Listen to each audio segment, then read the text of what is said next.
بسم الله الرحمن الرحیم. زمونږ تاسو نوی پروګرام کولډرا پروګرام ده. د کولډرا پروګرام تعریف ته راځو. کولډرا پروګرام څه لپاره استعمالیږي؟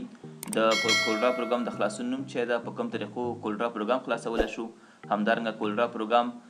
د کومه کمپنۍ لخوا په کوم کال جوړ شوی، دې په هکله انشاءالله خبرې کوو. دې لپاره زه یو شارټ نوټ تاسو ما برابر کړی کولډرا په نوم باندې. وایي کولډرا د ویکټور او ګرافیک ایډیټ پروګرام ده چې د عامو خلکو لپاره د محصولات یعنی پروډکټ او د خدمات یعنی سرویس مختلف ډولونو هڅولو یعنی پروموټینګ او اعلاناتو اډورټایزینګ ډیزاین کولو او د آبجیکټ ایډیټ کولو لپاره استعمالیږي. سمپل خبره ډېره اوږده شوې ده. سمپل داسې ده چې کولډرا یو ګرافیک ایډیټ پروګرام ده، ګرافیک ایډیټ آبجیکټ ایډیټ پروګرام ده. موږ په دې کې آبجیکټ ایډیټ کوو. چې ایډیټ کوو؟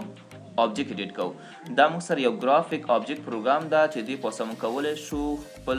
اعلانات، همدارنګه کارتونه، بینرې، بروشر او داسې مختلف شیان په دې کې ډیزاین کړو او جوړ کړو. دغه بروشر او اعلانات دا شیان موږ څه لپاره کوو؟ دا دې لپاره چې موږ خلک وهڅوو، پروموټینګ خپل د برانډ لپاره، خپل پروډکټ یا سرویس لپاره وکړو، یا خپل د برانډ یا سرویس لپاره چې کوم ده موږ هسې اډورټایزینګ وکړو. د ډیزاین کولو لپاره استعمالیږي. د کولډرا پروګرام مپنویت نیم چې کوم ده کورل DRW به ولیکئ.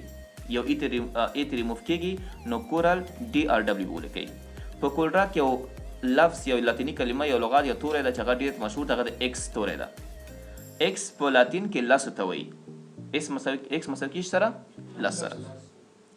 د کولډرا ورژن یې موږ سره 1.10 داسې مثلا 1.1.0 ده، مثلا 1.02 ده، مثلا 1.10 ده، مثلا 1.111 ده، دې وخت تر 2 پورې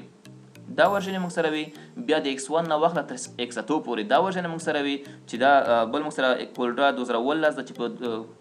په 2019 کال کې کولډرا 19 راغی، مثلا په 2013 کال کې کولډرا 20 ماډل راغی، په همدې رقم کولډرا په 2019 کال کې 21 ماډل راغی، په 2020 کال کې چې کوم ده 22 ماډل کولډرا راغی. دا ورژن دی ماډل دی سیده بازار تاسو دکاندار پوښتنه کوي چې تاسو کوم کولډرا پکار ده. زمونږ تاسو کوم کولډرا وایو هغه کولډرا X5 ده، X4 X5 X6 داسې نومونه وي. نو X4 X5 دونه فرق نه کوي. مطلب دې لپاره موږ د X5 انسټال کړی چې موږ تاسو کمپیوټر جیګ ورژن نشي سپورټ کولی، په دې خاطر X5 موږ غواړو. بیا مثلا په 2021 کال کې کولډرا 30 راغی او په 2022 کال کې کولډرا 40 ماډل راغی. کولډرا د جنوري په 14مه 1989 کال کې څنګه شو ریلیز شو یا بازار ته وړاندې شو. کولډرا چې کوم ده په وینډوز سیستم کې کار کوي او بل په میک کې کار کوي. دا دوه اپریټینګ سیستم دی موږ سره. یو موږ سره د وینډوز مایکروسافټ وینډوز کې کار کوي او بل په میک سیستمونو کې کار کوي. نو دا موږ سره د کولډرا پروګرام تعریف. یو ګرافیک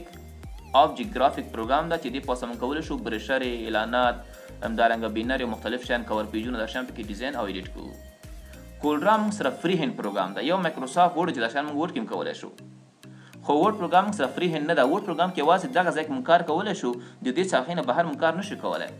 که تاسو دې ساحې ته کار نشئ کولی، یا فرض کړه کولډرا لیکل شوی په دغه ځای کې، دا کولډرا تاسو وګورئ مثلا دغه ډبل یو ځانګړی سټایل لري، یا مثلا دغه سی یو ځانګړی سټایل د خط لیکلو سټایل لري. یا که تاسو راشئ فرض کړه په دې کې پښتو کې لیکل شوي چې د 3 ټکي ورکړل شوي دغه ځای ده، تاسو نشئ که دغه چې دغه 3 ټکي واخلئ، فرض کړه لږ لاندې راوړئ یا ښي طرف ته یا پاسې شي ته ویسئ. خو کولډرا بیا فری هینډ ده. کولډرا چې تاسو چې لري هر څه پکې کولی شئ. مطلب دا دغه چې دغه 3 تورې ته لري، که خوښه مثلا دې خوا ته راوړئ، پاس وړئ، هر ځای ته وړئ. یا که تاسو ورډ پروګرام کې لیکل کوئ، که ترنګ دې ته ورکومه فرض دغه ټول مکمل لغات دې ته رنګ اخلي. زه نشم کولی چې یوازې دغه 3 تورو ته زه یو ځانګړی رنګ ورکړم. کولډرا کې دا کار کولی شو. نو کولډرا ته موږ فری هینډ پروګرام وایو او ورډ پروګرام څخه فری هینډ نه وي. دا موږ سره کولډرا پروګرام کې لنډ تعریف. راځو کولډرا پروګرام خلاصول طریقه وایو چې کولډرا پروګرام څنګه خلاصیږي. ستا طریقه ده چې سټارټ مینو ته راشئ. په سټارټ مینو کې تاسو کمپیوټر کې چیرې کولډرا انسټال وي نو په دې لیست کې تاسو کولډرا ښایي. وایي ستاسو کمپیوټر کې کولډرا X5 شته. یا که په دې طریقه باندې نه خلاصوئ، راشئ آل پروګرام ته راشئ. په آل پروګرام کې د کولډرا انسټالول څخه وروسته یو فولډر پیدا کېږي چې کولډرا ګرافیکس سویټ X5 په دې باندې کلیک وکړئ. موږ چې کله کولډرا انسټال کړو، کولډرا بیل یو کمپنۍ ده. یو د مایکروسافټ پروګرامونه چې هغه ورډ او ایکسل او دا پروګرامونه پکې وو. یو موږ سره د کورل پروګرامونه چې کورل کمپنۍ لخوا جوړه شوې ده، چې هغه موږ سره کیپچر ده، کورل کنیکټ ده، کورل فوټو پوینټ ده، کورل ډرا ده، دا شیان موږ سره پرې کې. زمونږ تاسو کوم پروګرام کار ده کولډرا X5 کلیک وکړئ، کولډرا پروګرام خلاص تاسو. که په دې طریقې سره تاسو کولډرا پروګرام خلاصول نه غواړئ رن ته راشئ موږ اوپن ویت نه وویلې چې کورل به ولیکو کورل DRW به ولیکو د اوپن ویت نه هم ده اوکې به کوي یا انټر به کوي کولډرا پروګرام به خلاص شي خلاصول طریقه مې زده شوه اوس کولډرا پروګرام په انوایرمنټ باندې خبرې کوو اول نو چې کله تاسو کولډرا پروګرام خلاص کړئ تاسو کویک سټارټ وایي بلانک ډاکومنټ باندې کار کوي کنه کوم ټمپلیټ تاسو لرئ ټمپلیټ تیار جوړ شوي ډیزاینونه ته وایي که تاسو په خوان ټمپلیټ لري په دې کار وکړئ او که تاسو بلانک ډاکومنټ لکه څنګه چې ورډ پروګرام موږ ډاکومنټ اغسته په دې کې تاسو ډاکومنټ اغسته شئ نو بلانک ډاکومنټ مورته واغسته تاسو وایي چې ډاکومنټ ته نوم ورکړئ ورډ پروګرام کې موږ اول یا اخر یا مینس چې کله هم خوښ پروګرام هم سیف کوو نوم هم ورکوو خو چې کله کولډرا پروګرام تاسو استعمالوئ خپل د ډاکومنټ ته په اوله کې نوم ورکوئ فرض کا دغه ډاکومنټ زه نوم ورکوم مثلا آی ډي کارت نوم ورکوم ورته سټوډنټ آی ډي کارت ټیچر آی ډي کارت هر کوم تاسو آی ډي کارت ورکوئ بل وایي پرسیټ دي تاسو چې کله کولډرا پروګرام استعمالوئ څه رقم جوړوئ کاسټم استعمالوئ مطلب کولډرا ډیفالټ استعمالوئ کولډرا جی بي استعمال ډیفالټ جی بي استعمال ویب استعمالوئ کولډرا سیم وای کې څه رقم کولډرا تاسو استعمالوئ پرسیټ یې موږ سره دي فرض که ما ورته په دې کې سیم وای کې واغسته بل موږ سره په دې کې پیپر سایز دي تاسو په څه رقم ورقه باندې سایز باندې کار کوئ نو تاسو کار کوئ تاسو په دې پوه چې 4 ورقه 3 ورقه په همدې رقم داسې نو ولا په څه رقم ورقه تاسو په کار دي فرض کې 4 رقم په کار دی 4 ورته واخلئ که تاسو دې ورقو نه کار نه اخلي خپل ډیزاین جوړوئ مثال زه رالم په دې کې خط کش واحد تاسو بدل کړئ چې انچ او سانتي متر دا شان ګوره کولډرا ټول تاسو درکوي چې کله تاسو چاته بینر ډیزاین کوئ یا کارتون ډیزاین کوئ یا هر څه ډیزاین کوئ نو هغه تاسو خامخا وایي چې فرض که زما لوحه چې ډیزاین کوم هغه 15 فوټه په 2 فوټ کې دي 1 متر په 2 متر کې ده وایي کنه ته نو ټول خلک په یو واحد نه پوهېږي کیدای شي یو کس په انچ باندې ښه پوهېږي بل کس په متر باندې ښه پوهېږي بل کس په سانتي متر ښه پوهېږي بل په کیلومتر ښه پوهېږي نو تاسو کوم واحد چې هغه کس ته ښه ورځي دماغ یې په ژبه لکه څوک وایي چې مثلا ماته په سانتي متر جوړ کړه څونه راته بینر جوړ کړه کار جوړ کړه مثال په توګه هغه وایي چې ماته 200 سانتي متره د لوحې مثلا ویټ وي او مثلا ورڅخه خوا کې چې کوم ده 100 سانتي متر زما د لوحې فرض کړه دغه ده هایټ ده د چې ارتفاع ته وایي جګوالی ته وایي نو 200 په 100 باندې کس پوهېږي معنا 2 متره په 1 متر کې نو په کوم واحد چې کس ته ویلې ډېر پاس نو سوچ مه کوئ چې ولا دا سانتي متر ته څونه کېږي او ملي متر ته څونه کېږي دې شان پسې مه ګرځېږئ راشئ خپل واحد هماغه ته واړوئ چې کوم واحد درته ویل که فوټ ویل فوټ واخلئ کوم سن پوینټ ویل که پکسل ته ویلې پکسل ورته واخلئ نو فرض که ما سانتي متر واغسته او دا هم واغسته ستاسو ورقه لینډسکیپ ده که پروټیټ ده تکرار خبره ده ورقه ملاسته ورقه استعمالوئ که پروټیټ استعمالوئ بل ستاسو پرایمري کلر موډ دی چې کله تاسو په کولډرا پروګرام کې کار کوئ په کوم رنګونو باندې کار کوئ 2 قسمه رنګ لرو انټرنیشنل کلرز چې کوم دي په 2 قسمه دي یو RGB کلر دی بل CMYK کلر ده RGB وایي ریډ گرین بلو چې کله مطلب د 3 رنګونو څخه رنګ جوړوي شي کوي د 3 رنګونو څخه رنګ جوړوي دې ته RGB کلر وایي چې هغې کې عموما ریډ کلر راځي ګرین او بلو کلر راځي د 3 چې هر رنګ ستاسو په کار دی جوړوي درته که ستاسو زیړ په کار که ستاسو تور په کار رنګ په کار خو دغه 3 رنګونو د میکسینګ څخه هغه رنګ تاسو جوړوي یا بل مقصد په دې کې CMYK د سیان مجنټا یلو بلیک دا څلور رنګونو سیټ د موږ سره چې د څلور رنګونو څخه موږ د څه جوړوي یو رنګ موږ ته جوړوي خو د دواړو فرق دا ده که تاسو یو څیز غواړئ چې مثلا په کمپیوټر کې یا په انټرنیټ کې وګورئ یا مطلب کوالټي په انټرنیټ کې یا په خپل کمپیوټر کې وګورئ نو تاسو به RGB اخلئ او که تاسو یو شی د چاپ لپاره ډیزاین کوئ مطلب برشر دی لوحې دي ورقې دي هر شی دي هغه چاپ لپاره جوړ نو تاسو CMYK ډیزاین ورته واخلئ ځکه د CMYK څلور رنګونه میکسینګ کوي ډېر ښایسته کوالټي کې راځي بل موږ ته وایي پینډینګ ریزولوشن او ته چې DPI معنا ډاټ پر انچ موږ ریزولوشن خپل دی بینر ته ورکړو ID کارت ته ورکړو صحیح شو زموږ ID کارت ته فرض کا ID کارت عموما سایز چې کوم ده داسې په ویټ باندې چې کوم ده مثلا که تاسو لینډسکیپ ډیزاین کوئ زه لیکم چې 3.5 ده او په دې رقم باندې چې کوم ده زما ID کارت فرض کا 2.25 دا د ID کارت لپاره نارمل سایز ده دا کارتونه شته دي که نه موږ سره د دې نارمل سایز دا وي موږ سره نو تاسو چې کله دغه ID کارت ډیزاین کوئ دې کې 100 پکسل ریزولوشن تاسو غواړئ څونه ریزولوشن غواړئ نو تاسو څونه چې ریزولوشن دی کې های واخلئ هماغونه ستاسو د بینر یا ستاسو د کارت یا هر شی چې تاسو ډیزاین کوئ د هغې کوالټي به های کوالټي راسي او که تاسو په دې کې دا کوالټي لو واخلئ فرض که 200 یو نیم سل دا واخلئ دې سره ستاسو د دې فایل وزن به کمیږي خو ریزولوشن به څنګه وي نسبتا به کمزوری کېږي څومره چې ریزولوشن جګ شي ستاسو کوالټي څنګه کېږي ښه کېږي فرض که ما 300 نارمل ته واغسته بل پریویو موډ د چې تاسو دلته ګورئ په کولډرا پروګرام کې دغه شیان ګورئ دا دونه کار چې کوئ په څه رقم حالت کې غواړئ وګورئ په دې کې موږ سره سیمپل ویرفایر هم د موږ سره ډرافټ د نارمل د انهانس او بل پکسل دي اوس دونه زده کړئ چې موږ په دې کې انهانس اخلو وروسته به ویو ټپ کې موږ سره ویو منو کې راځي موږ دا شی یو د بیل تشریح کوو په دې پوه شوئ او بل څه وایي ډو ناٹ شو دس ډایلاګ اګینز دغه ډایلاګ باکس چې ماته ښکاري دغه د ورق انتخاب دپاره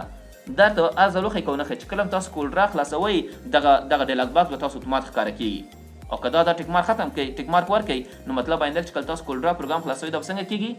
نه خلاصېږي دا هم لرې که او کې مک کولډرا پروګرام سټارټ شو دریم سټپ کې موږ تاسو اول سټپ کې موږ د کولډرا تعریف وکړو په دویم سټپ کې موږ د کولډرا پروګرام خلاصول او انوایرمنټ هم ولوسه په دریم سټپ کې دا وایي چې کولډرا پروګرام د انوایرمنټ کې څه پراته دي موږ سره پاس کولډرا پروګرام که تاسو وګورئ پاس یو بلو کلر کې کرښه موږ ته ښکاري دې ته ټایټل بار وایي څه ورته وایي ټایټل بار وایي ټایټل بار سره خوا کې دغه درې بټنې دي لکه تکرار پروګرامونو کې موږ سره مخکې هم راغلی دې ته کیپشن بټنې وایي چې منیمایز او مکزیمایز او کلوز بټنه ده بل موږ سره دې خواته د کولډرا ماډل ښیي چې کولډرا X5 او X6 او X8 او رقم چې ټول نومونه تاسو لیکي او په دې کې تاسو خپل د کولډرا فایل د کوم نوم ورکړي ډاکومنټ د کوم نوم ورکړي هغه نوم تاسو ته راځي په دې پوه شوئ له دې نه وروسته لاندې برخه موږ سره په دې کې مینو بار ده دا تور کرښه چې ښکاري ته مینو بار وایي په مینو بار کې موږ سره فایل مینو ده ایډیټ مینو ویو مینو لیاوټ او 3 4 5 6 7 8 9 10 11 12 مینوګان لري په کولډرا X5 کې موږ سره څو مینوګانې دي 12 مینوګانې دي چې دا هر مینو انشاءالله که وخت سره یو ځانه سټپ بای سټپ تشریح د مینو بار څخه وروسته یو بل برخه د موږ سره په دې کې شته چې هغې ته سټنډرډ ټول بار وایي دا ټول بارونه دي دې ته سټنډرډ ټول بار وایي کار یې دا چې نیو پیج راکړه اوپن که ماته پیج سیف که انډو که او کټ که او کاپي که دغه کارونه کوي راته بل موږ سره په دې کې پراپرټیز ټول بار دا برخه ښکاري که نه پراپرټیز ټول بار ده پراپرټیز ټول بار چې کله تاسو یو څیز رسم کې فرق دغه شکل ما رسم کړو د آبجیکټ ما رسم کړو تاسو وایئ چې مثلا د دې سایز څومره ده دا ټول شیان د دې مربوط ډیټیل درکوي د دې پراپرټیز درکوي تاسو ته د دې څه راکوي موږ ته پراپرټیز راکوي که زه فرض کړه دا انتخاب کوم دایره رسمه کوم نو د دایرې مطابق ماته راکوي که زه راشم فرض کړه په دې کې ټکس ولیکم د ټکس مطابق ماته پراپرټیز راکوي چې فنټ او دا شیان پکې انتخابولی شو بیا دا اصل کې داسې وي چې کله کله بیخي کولډرا پروګرام کې ښکاري نه دا شیان په کولډرا پروګرام کې نه ښکاري نو تاسو وکئ که چیرې نه ښکاره کېده په دې به رایټ کلیک وکئ کوم یو نه ښکاري مینو بار نه ښکاري ټیک مارک لري که نه به ښکاره که چیرې ټیک مارک دوباره به ښکاره کېږي تاسو ته یا په دې کې ما سره سټیټس بار د لاندې کرښه دا ورسره وایو انشاءالله سټیټس بار نه ښکاره کړه سټنډرډ ټول بار ماته کړه پراپرټي بار چې موږ ویلې که نه هغه راته ښکاره کړه ورسېدی چې کوم څیزونه هم پکار وي په دې به کلیک وکړي هغه به تاسو څنګه کېږي ښکاره کېږي او که ټیک مارک یې ختم کړي هغه بیا نه ښکاره کېږي له دې څخه وروسته یو بله برخه موږ په دې کې دا چې دغه برخه دې ته ټول باکس وایي یا د څه وایي ټول باکس وایي زموږ د کولډرا پروګرام پریکټیکل کار ټول په دې شیانو باندې کېږي که تاسو په دې شیانو باندې پوه شئ مطلب تاسو هر ډیزاین کولی شئ او که په دغه ټول باکس باندې پوه نه شئ مطلب په مینوګان بیا نه کېږي یوازې مینوګان بیا څه نه کېږي نو په ټول باکس موږ سره مختلف کمانډونه دي او هر کمانډ منځ کې موږ بیا نور کمانډ دا انشاءالله موږ ټول سټپ بای سټپ بیا تشریح کوو د ټول باکس څخه وروسته بله برخه موږ په دې کې د خطکش ښکاري خطکش رولر څه رقم خطکش ده هاریزنټل افقي خطکش ده او بل موږ سره ورټیکل خطکش ده عمودي خطکش ده موږ سره سکرول بار ده موږ سره په دې کې ورټیکل سکرول بار ده او بل سره خوا چې ده هاریزنټل سکرول بار ده او دې سره خوا کې دې خواته د رنګونه ښکاري دې ته کلر پلیټ وایي څه ورته وایي کلر پلیټ ورته وایي دلته تاسو راشئ په دې کې خبر څه وایي دې ته کلر پلیټ وایي دې ته موږ کولی خپل آبجیکټ چې کوم اخیستي رنګونه ورته ورکړو په دوه قسمه رنګ ورکول کېږي یو د آبجیکټ منځنی رنګ وي بل د آبجیکټ آوټلاین یا بیرون دغه چوکاټ رنګ وي آبجیکټ ما انتخاب کړي ځمکې ته که رنګ ورکول غواړئ رایټ کلیک به کوئ لیفت کلیک به کوئ که تاسو ځمکې ته رنګ ورکول غواړئ کوم کلیک به کوئ لیفت کلیک به کوئ او که تاسو دې دغه فریم د چوکاټ ته رنګ ورکول غواړئ نو چې به کوئ رایټ کلیک به کوئ کوم رنګ د دې چوکاټ دی مطلب د دې آوټلاین څه رقم ته وي داسې کلیک به ورته کوئ لیفت کلیک د ځمکې رنګ دپاره او رایټ کلیک د څه دپاره چوکاټ یا آوټلاین رنګ دپاره دا زوم چې کوم د ماوس کې د سکرول بټن کوم ده دې به زه نږدې کوم او لرې کوم یا ساتئ کله هم چې تاسو ډیزاینینګ کوئ که هغه د فوټوشاپ پروګرام ده که هغه د کولډرا پروګرام ده تاسو به چې کله ډیزاینینګ کوئ دغه لیکل یا خپل دغه شکل آبجیکټ ډېر به ځان ته نږدې کوئ صحیح ده فرض که ما په دې کې ولیکه هادي مې په دې کې ولیکه نو هادي خو ما لیکلې ده خو د هادي غواړم چې وګورم مطلب داسې ډېر نږدې به کار پکې دقیق کار کوئ نو دا به ډېر زوم کوئ داسې بیا انشاءالله وروسته ډیزاینینګ کې تاسو پوهېږئ چې اول موږ نږدې کوو نو په دې هم پوه چې کلیک او لیفت کلیک کلر دپاره له دې نه وروسته بل موږ سره په دې کې دغه خپله د کولډرا پروګرام پیج ده موږ سره چې کله تاسو یو صفحې ته اندازه ورکئ او اتومات د خپل هغه چوکاټ ښایي زما 2 ساعت کې کار ده منګه فرض کړه A4 ورقه هغه A4 ورقه دونه سایز کې ده یا فرض کړه ما په دې کې واغسته A4 ورقه دونه سایز کې ده موږ ورقه کارت راغسته کنه A4 ورقه دونه سایز کې ده که تاسو غواړئ چې A4 ورقه مثلا بارډر ورکړئ ساده خبره دا چې په دې شیپ باندې ریکټینګل باندې ډبل کلیک وکړئ ډبل کلیک وکړئ ته ما چوکاټ واخلي دا A4 ته ما چوکاټ واسه ډبل کلیک وکړئ داسې خپل هم رسمولی شئ چې دا واخلئ او په دې کې داسې یو شکل واخلئ کاشه کې داسې رسم کړئ خو دا به دقیق دونه نه راځي خاص که تاسو نوي یوزران یاستئ کوډرا نوی استعمالوئ بیا دغسې دقیق نشي راوستی نو که تاسو کویک غواړئ چې فریم ورکئ په دې به ډبل کلیک وکړئ رابشي یا مخکې موږ تاسو فرض کړه آی ډي کارت واغسته که نه آی ډي کارت هم واغسته آی ډي کارت مثلا سایز ورکړه راځه مو ته سانتي متر راته کړه او په سانتي متر کوم چې ما ته 3.5 راکړه او لاندې راته وایم چې 2.25 ها داسې مه کوه او اوکې مه کوه نو آی ډي کارت راته راکړه که تاسو د آی ډي کارت ته فرض کړئ شکل ورکوئ مطلب چوکاټ ورکوئ په دې ډبل کلیک وکړئ ته ما دا چوکاټ خپله واخلي په همدې سایز کې خپله چوکاټ اخلي دا هم خلاص شو نو مطلب زموږ ورکینګ ایریا دغه ایریا ده دا کوم ځای چې موږ تاسو اندازه ورکړې دا زموږ ورکینګ ایریا ده مطلب دی به موږ تمرکز کوو خو تاسو کوډرا کوئ دا بیرون څخه هم استعمال کوئ دا کوم بهر ساعت چې تاسو لرئ که نه مطلب ته کار کوئ دلته هم کولی شئ دلته ټول ځایونه کار کولی شئ پورټ پروګرام کې یوازې موږ په همدې ځای کې کار کولی شو او په دې کې موږ ټول څه کولی شو دې ته دا بیرون ساحې ته اپلیکیشن بیکګراوند وایي دې ته څه وایي اپلیکیشن بیکګراوند وایي مطلب په دې کې اپلیکیشن بیکګراوند کې هم موږ کار کولی شو له دې نه وروسته یو لاندې کرښه موږ څخه ښکاري چې دې ته سټیټس بار وایي چې کله تاسو یو شکل رسموئ یا کار کوئ دلته د هغې هغه ډیټیل تاسو درکوي معلومات درکوي تاسو څه کوئ څونه سایز کې هم رسم کړو چې هم رسم کړو ټول هغه معلومات درکوي د دې هایټ څومره ده د دې ویټ څومره ښکاري که نه دا ټول ته ښکاره کېږي نو دې ته سټیټس بار وایي د دې حالت موږ ته ښایي او په دې کې څه پیجونه تاسو کوئ پیجونه اضافه کوئ لکه ایکسل پروګرام کې تاسو شیټونه اخیسته که نه